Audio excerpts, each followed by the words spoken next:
늦게 온 정의, 임성근 구속이 드러낸 해병대의 상처. 해병대의 명예는 정의 위에 세워질 때 가장 빛납니다.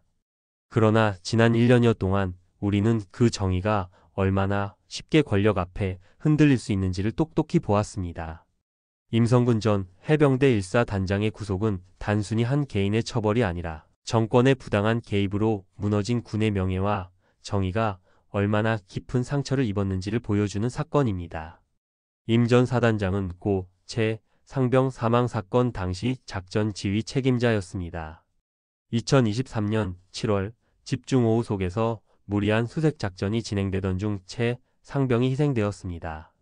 현장 장병들의 진술에 따르면 당시 작전 지시는 지형이 어떻든 반드시 진입하라는 명령이었고 보고 체계는 혼란스러웠습니다. 장병의 안전보다 상부의 눈치를 우선한 문화가 비극을 불렀던 것입니다. 하지만 사건은 제대로 다뤄지지 않았습니다. 윤석열 정부는 이 사건을 정권 부담으로 인식하고 수사에 노골적으로 개입했습니다. 해병수사단은 임 전 사단장을 포함한 8명을 업무상 과실치사 혐의로 송치하려 했으나 국방부 장관과 대통령실 안보라인의 개입으로 명단이 뒤집혔습니다. 수사단장은 보직해임을 당했고 주요 자료는 회수되었습니다. 결국 정의보다 권력이 우선했다는 말이 현실이 되고 말았습니다. 임성근 전 사단장은 윤석열 대통령 측근들과의 인연으로 보호받았다는 의혹이 꾸준히 제기되어 왔습니다. 김건희 씨 주변 인사들과의 친분, 군 관련 사업과의 연결고리 등 권력의 그림자는 언제나 그를 감쌌습니다. 윤건의 일당이라 불린 인맥이 정권의 체면을 지키라는 지시를 내렸다는 진술도 이어졌습니다. 해병대의 명예를 지켜야 할 자들이 정권의 체면을 지키는데 더 열을 올린 것입니다. 이번 구속은 늦게 온 정의입니다. 그러나 이 늦음이 면죄부가 되어서는 안 됩니다. 구속이 이루어지기까지 너무 오랜 시간이 걸렸고 그 사이 해병대의 명예는 추락했습니다. 장병들은 지휘관을 보호하기 위한 군이라는 자조 속에 사기가 꺾였고 국민은 정의의 상징이던 해병대가 왜 이렇게 됐느냐고 묻고 있습니다. 윤석열 정부의 책임은 결코 가볍지 않습니다. 대통령실은 대통령의 지시는 없었다고 했지만 그렇다면 왜 수사가 중단되었는지 설명할 수 없습니다. 보고 라인에는 청와대의 뜻이라는 문구가 반복적으로 등장했고 그 결과 군 내부에서조차 이건 군의 문제가 아니라 정치의 문제라는 말이 나왔습니다. 헌법이 보장한 군의 중립성과 통수권의 취지가 심각하게 훼손된 것입니다. 채 상병의 유족이 진실을 요구하며 거리로 나섰을 때 정권은 끝내 외면했습니다.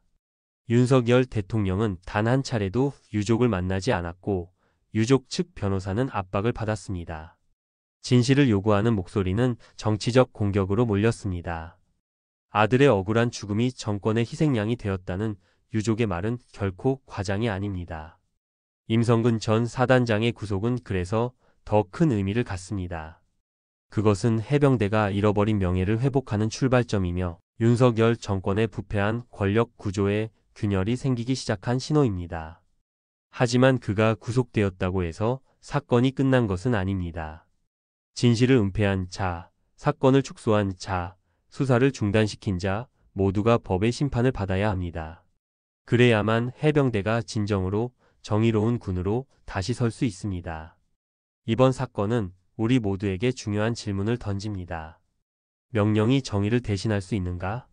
해병대는 명령에 생명을 걸지만 그 명령이 정의를 거스른다면 그것은 복종이 아니라 타락입니다. 임성근 사단장의 구속이 진정한 교훈이 되려면 해병대와 국방부는 자신들에게 물어야 합니다. 우리는 누구를 위해 싸우는가? 권력인가 국민인가? 이제 정부는 책임을 회피하지 말아야 합니다.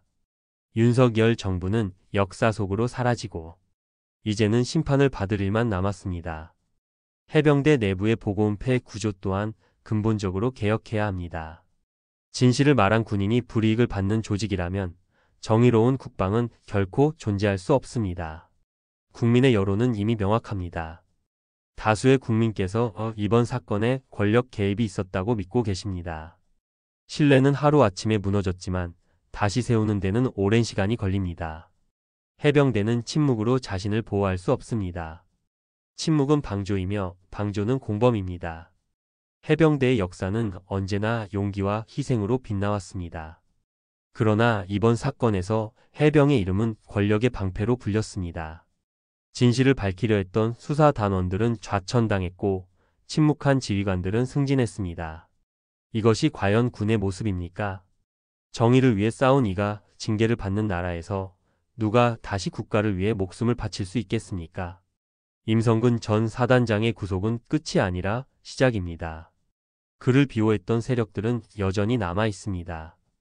윤건희 일당이 만들어낸 권력의 사슬은 검찰과 국방부, 일부 언론까지 뻗어 있습니다. 그러나 국민께서는 더 이상 속지 않으십니다.